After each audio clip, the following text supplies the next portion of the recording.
All right, we are now live on Facebook. Sorry, everyone, for being just a few moments late. With everything, technology always has some downfalls. So welcome, everyone, to this month's Startup Story. My name is Elise Bortolato. I'm with the Emerging Enterprise Center, a nonprofit business incubator, part of the Newcastle County Chamber of Commerce. Every brand has a story, and today we're really excited to be talking with one of our incubator clients, Roger Clappe, the founder and CEO of WhipFlip, about his early beginnings in the automotive industry that has led him to become an entrepreneur. Thank you for being with us, Roger. Before we get started, I feel like it's important for you to just kind of give a brief introduction about your company for those who may not be aware of or have heard of WhipFlip. Yeah, good to meet everyone here. Thank you, Alice, for having us on. I'm Roger Clappe. I'm founder and CEO of WhipFlip Inc. Basically, what we're doing is we're trying to take the pain and time waste and often, struggle that people face when selling their vehicle, and we're bringing it into the modern age. I kind of looked at what we've developed in terms of being more influenced by like a DoorDash or an Uber like experience, or Amazon Prime, you can say, like experience for selling your car, right? All done from 3 easy steps from a mobile device right at your driveway. And so we hope to kind of disrupt and fundamentally shift the way that people sell their vehicles today. So wonderful. I'm looking forward to kind of learning a little bit more about your company, as well as kind of figuring out the why and how you came to this idea. So sure. I always like to kind of talk a little bit more about you, just because I'm kind of always interested in how you came to become an entrepreneur, because I know starting a business is not for the faint of heart. So where did you grow up, Roger? So I grew up in Delaware. I'm pretty much a lifelong Delaware resident. It's the state that I think no one else outside of Delaware knows exists, but we all do. So I'm proud. I'm a proud Delawarean lifelong. So we were just kind of talking before we just started this video, or figuring out some of our little audio issues, was that you went to Bowling Green University, which is in Ohio, where I'm from. And is there anything about your time growing up or in college, or that kind of sparked this interest in the automotive industry or entrepreneurship? What kind of led you here? Yeah, it's a crazy journey, and I'll try to keep it as condensed as possible. But it's funny, I come from a mother that was an entrepreneur and a dad that was a leader, right? My dad was somewhat in the automotive industry. He was a car hauler for a lot of the manufacturers to, from their rail facilities to dealerships. My mother had different businesses, as I was growing up. So it's kind of like you have the combination of two, and that I guess that's me. I guess cars have always been in my blood. I don't know if I would say I'm like a car guy per se, but somehow I've naturally gravitated to the automotive industry in many different ways. So kind of going back to even high school, I was a graduate of Del Castle, Tech. I was in automotive technology, automotive collision, automotive mechanics. I placed number 1 in the state in 2001 for VICA, which is, I guess, the state competition, number 14 in the nation. And just automotive has kind of been always circling around me, from the mechanics side all the way through to dealerships, all the way through to automotive technology startups, which I've been a part of for basically the last 10 years, including now WhipFlip. So it's one of those things where most of my career, most of my experiences has been rooted in somewhat automotive in every angle of the industry. I mean, for me, I always feel like it's a great industry just because it's more of an essential industry. So when you're coming to start a business, finding those kind of essential pieces, what everyone either needs, has. So I feel like the automotive industry is a very strong industry to be in for an entrepreneur. Have you ever sold cars? Yeah, I did a short stint at a dealership right before I did my undergrad. And the funny thing about it was I used it as an exercise to get in front of people. Selling a car wasn't really in the cards for me, but I had a friend of mine, I wasn't really super outgoing or anything like that. I didn't know how to talk to other people, or basically people you've never met. And they said, hey, there's no better way to do it at a car dealership. And I'm like, all right. So that they basically threw me into the fire there as a car salesman. But I got to understand kind of just the basic operations of how a dealership works, the things that salespeople go through, the customer journey as well when they're on the lot. And I really got to watch it evolve from really, I think this is like circa 2003 or 2002, 2003, where it looks much different now. How dealerships were selling cars then and how we were selling cars then is completely different. Obviously, with the internet age, the customer's kind of already armed with all their research and kind of knows now where the bullseye is of where to go to hopefully put a deal together for their new car or used car or their trade-in. But I did that for about a year and a half. And it's funny, I took a whole completely different path. I went in, did my undergrad, not just to go to college. It wasn't really in the cards. I was thinking I was going to go to just a VOTech. I graduated, I was happy making $500 a week and thought I was rich, and, that was going to be it. And there was really not a vision that I had for what the future was. So to really take this thing off the side road, I would say is I had a mentor that was the fullback for the Pittsburgh Steelers at the time. And, we had kind of like a summer home. You had a summer home next to us. And I said, hey, you'd be really good. You'd be like my agent one day. I'm like, I have no idea what that is. I understood the NFL or football or whatever it is, but it was like a light bulb moment in your life that goes off in your head. And it was like, what's this athlete representation stuff? It'd be really cool to work in like the NFL and work with players and the business. And again, I had zero experience, but I had all the passion in the world and all the determination in the world. And I just wanted a shot, even as an intern. And so I got a shot with one of the top 5 agents that still exists today in the business. You name the player, they got him. And he just took some 18-year-old kid and said, I'll tell you what, are you going to school? And I said,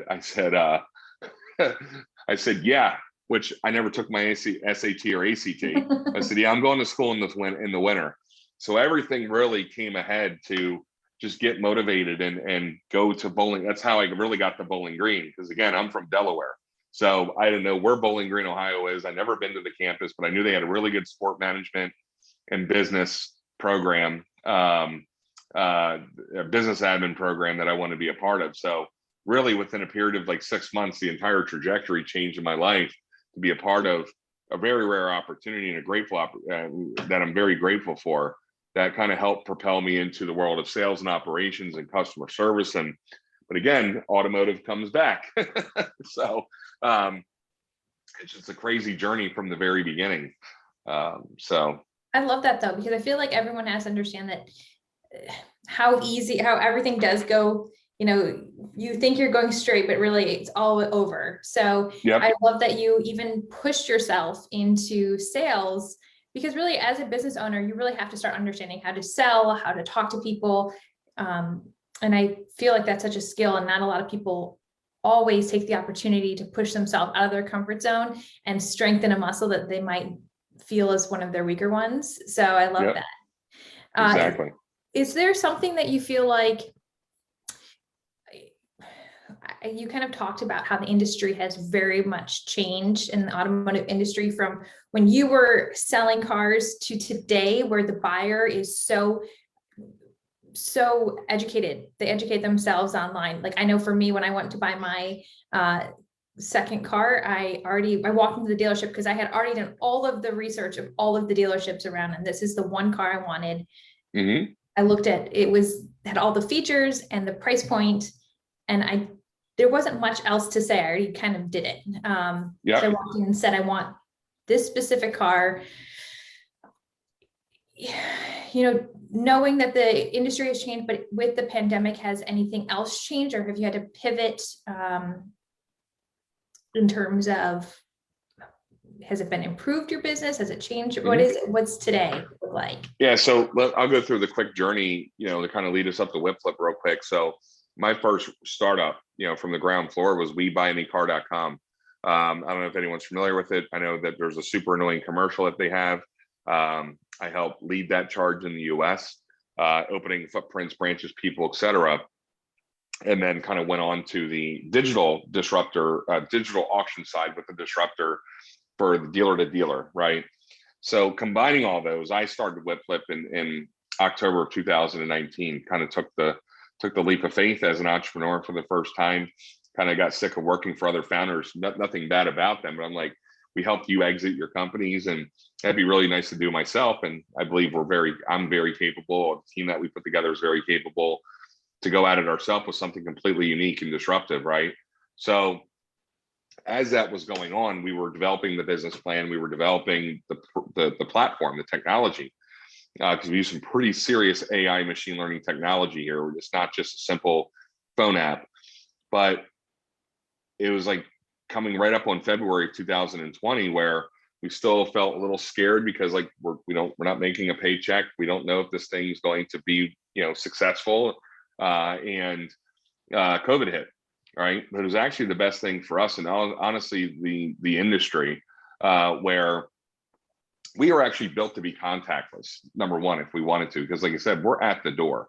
They don't have to visit a branch. There's no necessary CDC protocols that we have to have for our physical infrastructure.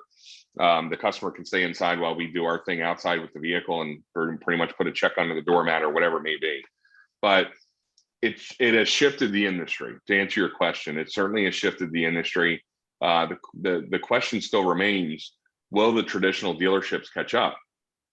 I think they're trying to, but this really lifted companies like Carvana and Vroom. There's been massive IPOs. There's massive investment right now going into anything automotive e-commerce, but there's still very little supply of companies that exist that do this. It's still a very fragmented and very traditional industry. I think for the really small dealer groups, they have no way to go digital. They don't have a tech team. They don't know how to build that type of infrastructure yet. But the larger groups are in a race now to try to figure out how to replicate Carvana and go to the driveway, while still remaining, very cognizant of COVID or any, hopefully no other future pandemic. But if something else similar happens, they have a sustainable business. Because when COVID hit in the industry from March till, I would say, early May, it really crippled a lot of the dealerships. I mean, it crippled everyone for temporarily, but the e-commerce automotive entities really thrived, and they're still going today. I think it woke people up, investors, Wall Street, the dealerships themselves, the consumers, everything, that this is a newer, safer, and easier way to sell a vehicle. Yeah, or buy a vehicle. Yeah. I actually live right off of Cleveland, where there's the kind of the strip of dealerships here in Newark. And yeah, the pandemic hit, and even today, the dealerships are pretty quiet. I mean, you could see the result of the pandemic definitely on the dealerships that are off of Cleveland that I'm seeing. So you kind of talked about this team that you built, and specifically, and I feel like it doesn't matter what industry you're in, you're taking an industry and you're changing it to be a little bit more using emerging technology to improve how we currently shop in whatever industry you're in. So when someone's thinking about getting that team that doesn't just do, that is trying to use emerging technology, what did you do, or where did you look to start building that team? So I looked for people that I knew best, and I took them from, like I said, I've been in 3 startups in automotive technology in different parts of the industry. So it actually kind of fell in the place where I knew where the talent was. People that I've worked with, people that worked for me. We kind of took some people and combined them into what we need specifically for WhipFlip. So obviously from the customer service end, we call them our car concierges. These are the people that are going to show up at your door to complete the transaction. We had some folks that I've worked with before that did a really good job for me when I was leading them to be perfect car concierges that are almost turnkey. So they're experts already, right? On the tech side, we really found a great company that right now we've outsourced our technology to have them build it. We were on a bootstrap budget, and they were recommended highly by the CTO of cars.com.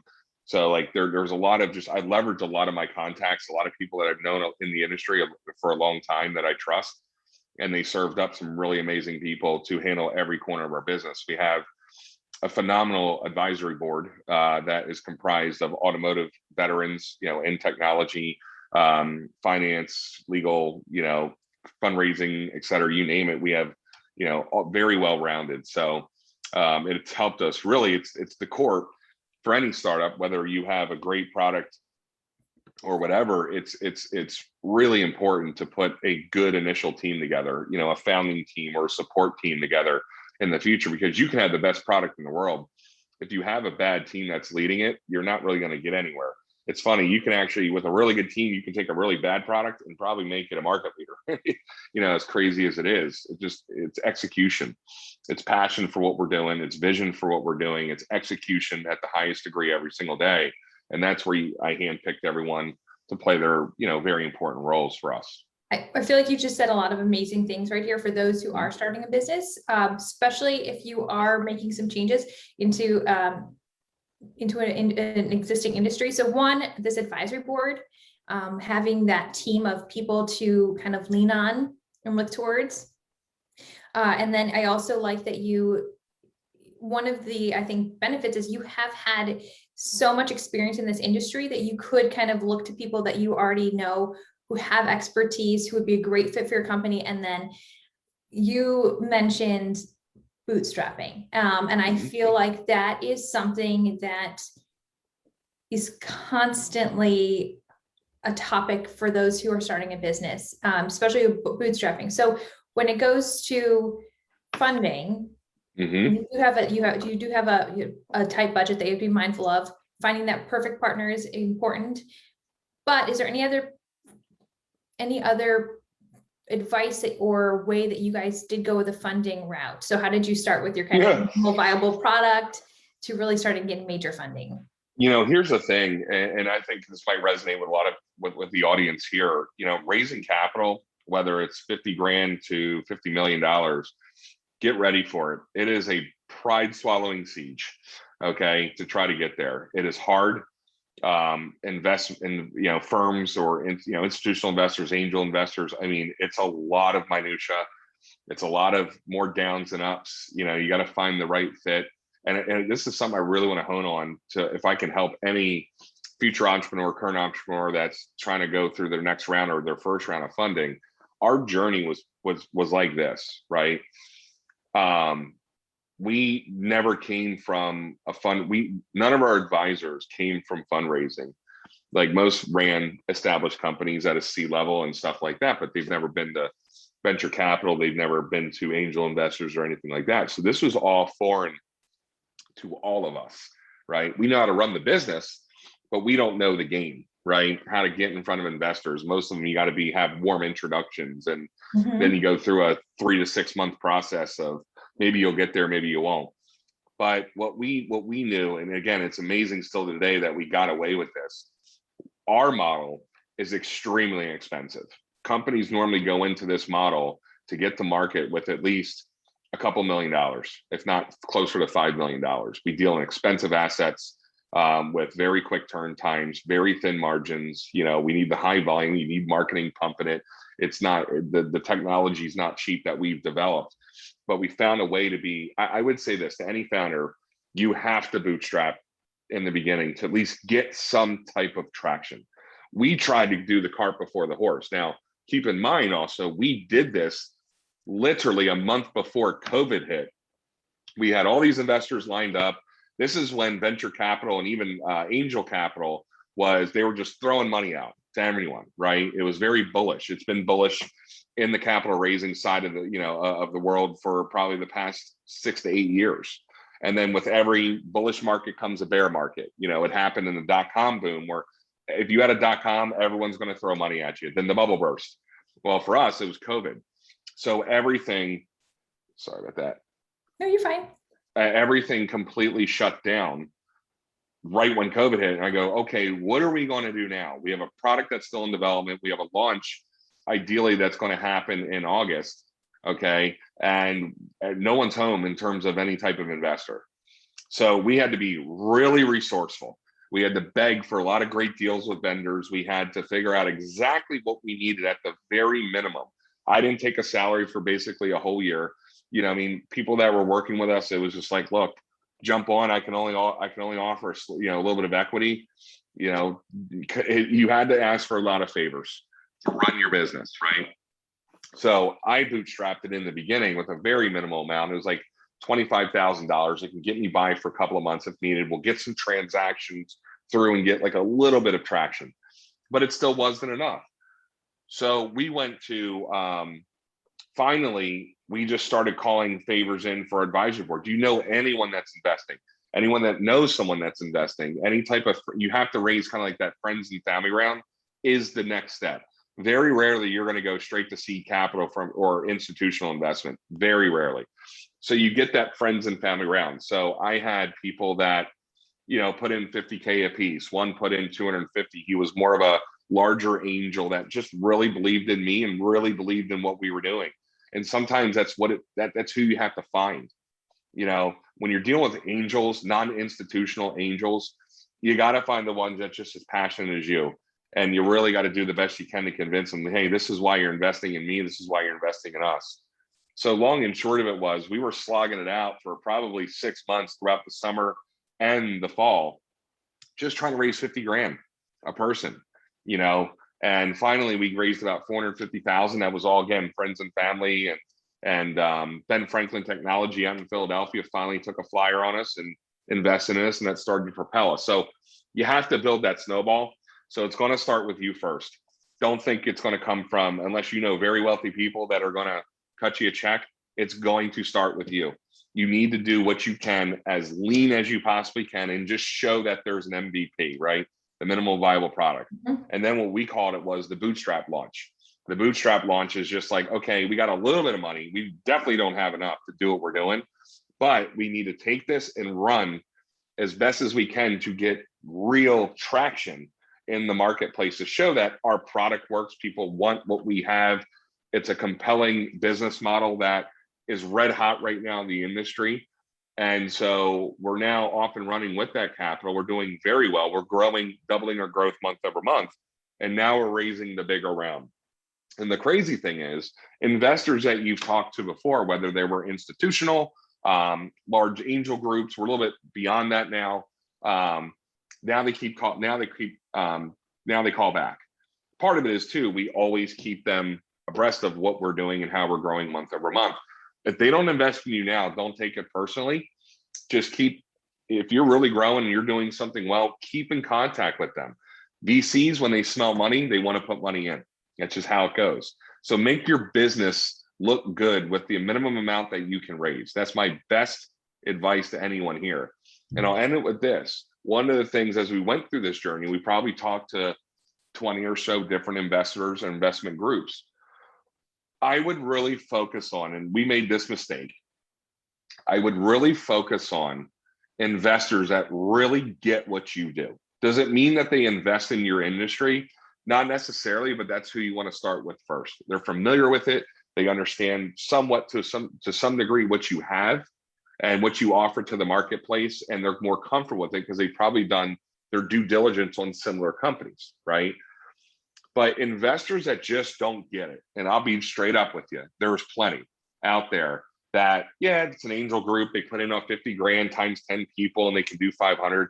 But it's like, they really don't get what you're doing. Do not waste your time, because you're going to spend a lot of time raising capital as the CEO. That's your job, is to raise capital. And you're going to spend it with the wrong investors. They're not for you. You're not for them. We should have known that from the beginning. They don't lay out a detailed plan of what their process is. And some of them, they try to just extract information more than really invest in you.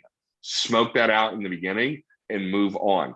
We were so desperate in the very beginning of our company that my line was, we'll talk to anybody. We'll talk to anyone. We'll have a conversation with anyone. Please get me a meeting. And it was not really the best way to go about it, because instead of running my business, I was putting together a financial model for them because they wanted to see it a different way. And the other one wanted to see it another way. The other one wants to see a deck written this way. The other one wants to see a business plan written that way. So you're really just rearranging everything for every single person that you talk to. And it turned out with some of them being a complete waste of time. They weren't really interested. They don't get our space. They're not going to be really strategic investment partners for us. And in all kindness, and I'm just transparent, we told them to go pound sand. It's okay, but find the right fits. Find the ones that believe in you at the earliest of your stages, and you're going to have a really good investment partner. And also find ones that are connected as well. Hey, look, if you put 100,000 into us, 500,000 into us, can you help us get to the next round? Who do you know that when you pick up the phone, when we're raising the larger round, can you help us get there? And that's the best advice. I'm extremely passionate about this question because I love this question, because that's been the most difficult part of our journey thus far. It's I think you've given a lot of great advice of how to do things right too, because it's keeping, like you said, it's not that they're not interested, they just might not want to see how you progress specifically through hard times. So keeping people who are interested in investing you abreast to what you guys are doing and how you're growing, showing that you are keeping moving forward even through the hard times. And I feel like that is very important advice that you just shared. So yeah, if it's, one of the things that we had with this was, like I said, in the very beginning, we were dealing with companies that have never invested in our industry ever, don't even understand consumer. One of the things that we have a challenge with our type of model is that when you look at the greater Philadelphia area, there's heavy investment in life sciences and biotech and IoT and things of that nature. We're none of those things. So like when we went to Robinhood Ventures, which is a really good group, it's a very reputable group, they don't mess with things like us, but they were interested. They took the call. We both should have never had the call, because it's like, hey, it's interesting, it's compelling, but like, yeah, we really don't feel comfortable with it because we invest in, I don't know, a teleportation device for a hospital. And that's what it is. So, well, I hope you consider at least going for our pitch competition this year. I know you guys are under 5 years. We're more of the small amount of money, but it is an opportunity for getting hopefully your brand out there more too within our state. And you make a good point as well. This is for what, the Edge grant? No, the Edge grant is definitely go for the Edge grant. That's I think that opened up April 1st. But we do our pitch competition here at the EEC, Swim with the Sharks, Okay. this fall. And it's not a huge bucket of money, but it gives you that exposure for your company, which who knows who can see, because we're going to be televising it statewide and broadcasting it online. So yeah, and if I can help any, sorry. Oh, go ahead. If I can help any founder, you make a really good point here. One of the things especially if you're looking for that somewhat bootstrap money or that early seed round money, pitch competitions. There's another one called the Angel Venture Fair that unfortunately got delayed last year. Like we were in the running for the Edge. I think we were accepted for Edge, but they literally, that's exactly when COVID hit and they paused the program. But there's money out there, right? Like you said, there's money out there. Don't worry about the amount. Get what you need and get your traction. The money will come if you can build a good business. So for example, for us, we'd be more than willing to go into a pitch competition. We're now set to raise $10 million, so at probably a $50 million valuation. We built a company from $500,000. We're going to do about 10 million in revenue this year. We're good, you know what I mean? But we'll still be there. We love to pitch this thing, and everyone should do the same thing too. So I think our applications open this summer. So we'll be sharing that obviously with all of our clients in the community as well. So sure. I'd like to end kind of, two things actually. One is, if there's anything you can pinpoint that really did help you create that traction, that you felt like you invested in the right area to help move that traction forward? Yeah, I hate it's an investment in yourself in terms of like just going out there and go get customers yourself. For now, like we're a consumer-based model, so we are heavily reliant upon marketing to drive our volume. But we knew that wasn't in the cards in the very beginning at a level that could get us to that part. But if you have any type of business, there's always customers for your business. Figure out the most cost-effective way to get the customer. A lot of it comes down from you knocking on the doors or picking up the phone or sending the email or whatever it is. You have to have salesmanship with this. You're selling your business. You're selling why they should transact with you. No matter what business you have, it's the same thing. So what I would say is for traction, whether you're a consumer model, a B2B model is a lot easier but go after your customer yourself or whoever you have on your team that's really good at that. There's sales-led companies and then there's technology-led companies, and both are great in different respects. But I would make one recommendation: figure out how to be a sales-driven company from the very start, because you need customers to give you that traction, and you're going to need to be a salesperson to get that traction in the beginning. But you'll thank yourself later If you sit back and say, hey, we've built a great product, everyone's going to love it, we're going to put a bunch of money into marketing so that they know what it is, you're literally going to fall off a cliff and die. That's just what it's going to be. You got to get in there now with yourself, roll up your sleeves. You're going to put the hours in. You're going to be calling everyone and everyone to figure out how to get your first, second, third, fifth, 100th customer in the beginning at a very cost-effective way. And do you, I always like to say, is there a piece of advice that you have been given or that you do give to others when it comes to starting your business that you felt like is your guiding line of advice?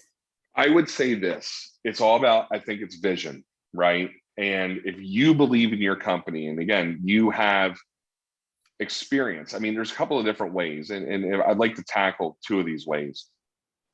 For any new entrepreneur, if you have experience building other companies, you're going to be much better off because you know what it feels like for the competition to try to strangle you. You know what it's like to deal in cyclical markets and think different things and advance your product.